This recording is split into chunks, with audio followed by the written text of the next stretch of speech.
So OnePlus 9 Pro 2022లో తీసుకోవచ్చా? So OnePlus 10 Pro కొద్దిగా over budget launch చేశారు. 66-68K సెగ్మెంట్లో మీరు ఫోన్ అయితే తీసుకోవచ్చు. అండ్ OnePlus 9 Pro ప్రైస్ అయితే తగ్గింది. సో 49,000 సెగ్మెంట్లో మీరైతే ఫోన్ తీసుకోవచ్చు అనమాట. Basically 8GB 128GB variant. So ఇప్పుడు మనకు 50,000 సెగ్మెంట్ ఉన్న OnePlus 9 Pro తీసుకోవడం బెటరా ఈ 2022లో అనేది ఈ వీడియోలో ఎక్స్ప్లెయిన్ చేస్తాను. అండ్ ఈ ఫోన్ తీసుకుంటే మీకు వచ్చే plus points and minus points గురించి డిస్కస్ చేస్తాను. అందుకే అప్పుడే కదా మీరు ఫోన్ తీసుకునేది. సో వీడియో ఎండ్ వరకు చూడండి, అప్పుడే మీకు క్లారిటీ అర్థమవుతుంది. అసలు లైక్ చేయండి, వీడియోకి మీరు ఎంత లైక్ చేస్తే ఇలాంటి వీడియో చేయడానికి అంత మోటివేట్ అయితే ఉంటుంది. సో యాక్చువల్లీ ఈ ఫోన్లో మనకు తీసుకోవడానికి ఎలాంటి మైనస్ పాయింట్స్ అయితే మీకు ఎక్కువ కనిపించదు. ఈ ఫోన్లో కనిపించే ఫస్ట్ ప్లస్ పాయింట్స్ గురించి డిస్కస్ చేద్దాం. Quad HD resolution AMOLED display, fuelled AMOLED డిస్ప్లేతో వచ్చింది. అండ్ ఇది LTPO వర్షన్, కాకపోతే ఫస్ట్ జనరేషన్. మీకు ఇప్పుడు Samsung Galaxy S22 Ultraలో కానీ, లేకపోతే OnePlus 10 Proలో కానీ, Xiaomi 12 Proలో కానీ, ఇవన్నిటిలో మనకు LTPO second generation display use చేస్తారు. సో ఇందులో మాత్రం OnePlus 9 Proలో LTPO first generation display use చేస్తారు. క్వాడ్ HD రెజల్యూషన్తో LTPO ఫస్ట్ జనరేషన్ AMOLED డిస్ప్లేతో వచ్చింది. అండ్ ఇది కూడా కర్వ్డ్ AMOLED డిస్ప్లేనే, ఎలాంటి మైనస్ పాయింట్ అయితే ఉండదు. ఈవెన్ 50,000 సెగ్మెంట్లో ఈ ఫోన్లో మంచి డిస్ప్లే క్వాలిటీ అయితే మీకు ఈ ఫోన్ అయితే ఇస్తుంది. సూపర్ డిస్ప్లే క్వాలిటీ అయితే ఉంటుంది. అండ్ నెక్స్ట్ ప్రాసెసర్, ఇందులో మనకు స్నాప్డ్రాగన్ 8 ప్రాసెసర్ యూజ్ చేస్తారు.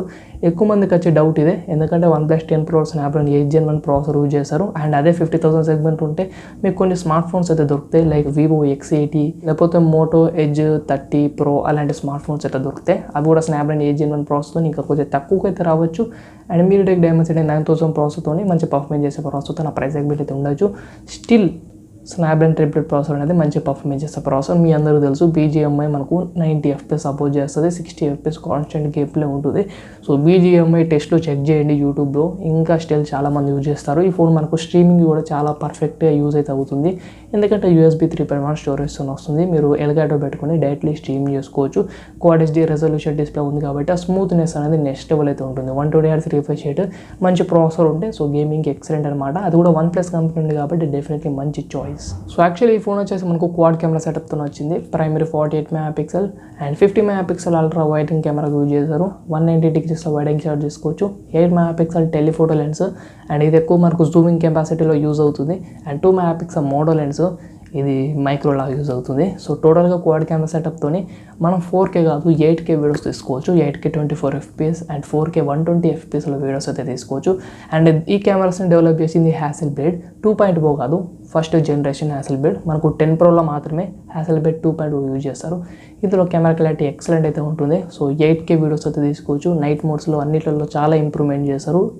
8 సిరీస్తో పోలిస్తే కెమెరా క్లారిటీ ఏకదమ్ ఉంటుంది కాబట్టి బాగుంటుంది కాబట్టి ఈ ఫోన్ అయితే మీరైతే తీసుకోవచ్చు. సెల్ఫీ 16 MP ఉంటుంది, 1080p వీడియోస్ అయితే తీసుకోవచ్చు. కెమెరా క్లారిటీ మాత్రం ఎలాంటి ప్రాబ్లం అయితే ఉండదు. ఒక ప్రొఫెషనల్ కెమెరా వీడియోస్ కూడా ఈ ఫోన్ నుండి మీరైతే ఎక్స్పెక్ట్ చేయొచ్చు. And 4500 mAh బ్యాటరీతో 65 watts fast charger. So 65 watts fast charger ఆ సెగ్మెంట్లో మంచి ఫాస్ట్ ఛార్జర్, ఎలాంటి ప్రాబ్లం కూడా ఉండదు. అండ్ ఇంకా ఈ ఫోన్లో మనకు plus points alert slider. So ఇప్పుడు వచ్చే OnePlus స్మార్ట్ ఫోన్స్లో ఈ అలర్ట్స్ రీడర్ స్కిప్ చేస్తున్నారు, ఓన్లీ ప్రో వేరియంట్స్కి ఇస్తున్నారు. అది కూడా బడ్జెట్ ప్రో వేరియంట్స్ కాదు, హై బడ్జెట్ ప్రో వేరియంట్స్కి, నార్మల్ వేరియంట్స్కి స్కిప్ చేస్తున్నారు. ఇక్కడ మీకు ఏం ప్రాబ్లం అయితే ఉండదు, ఈ ఫోన్లో ఇన్బిల్ట్గా వచ్చింది.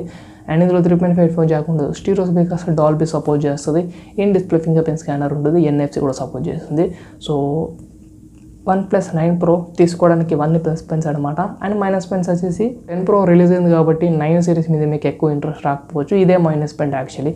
ఎంత 10th సిరీస్లో 10T కానీ, లేకపోతే 10T Pro, 10 Ultra, లేకపోతే OnePlus 10 అదే ప్రైస్ సెగ్మెంట్లో వస్తుంది అనే ఎక్స్పెక్టేషన్స్తోని ఈ ఫోన్ మీరు లైట్ తీసుకోవచ్చు. సో దీనికంటే పెద్ద మైనస్ పాయింట్ అయితే ఏమి ఉండదు అనమాట. ఈ ఫోన్ స్టిల్ మీరు 2020లో పర్చేజ్ చేసుకోవచ్చు, యూజ్ చేసుకోవచ్చు, మీ ఇష్టం ఉన్నట్టు చేసుకోవచ్చు, అంత బెటర్ ఫీచర్స్తో వచ్చింది. సో వీడియో మీద ఖచ్చితంగా లైక్ చేయండి, ఛానల్ సబ్స్క్రైబ్ చేసుకొని సపోర్ట్ చేయండి. Thanks for watching.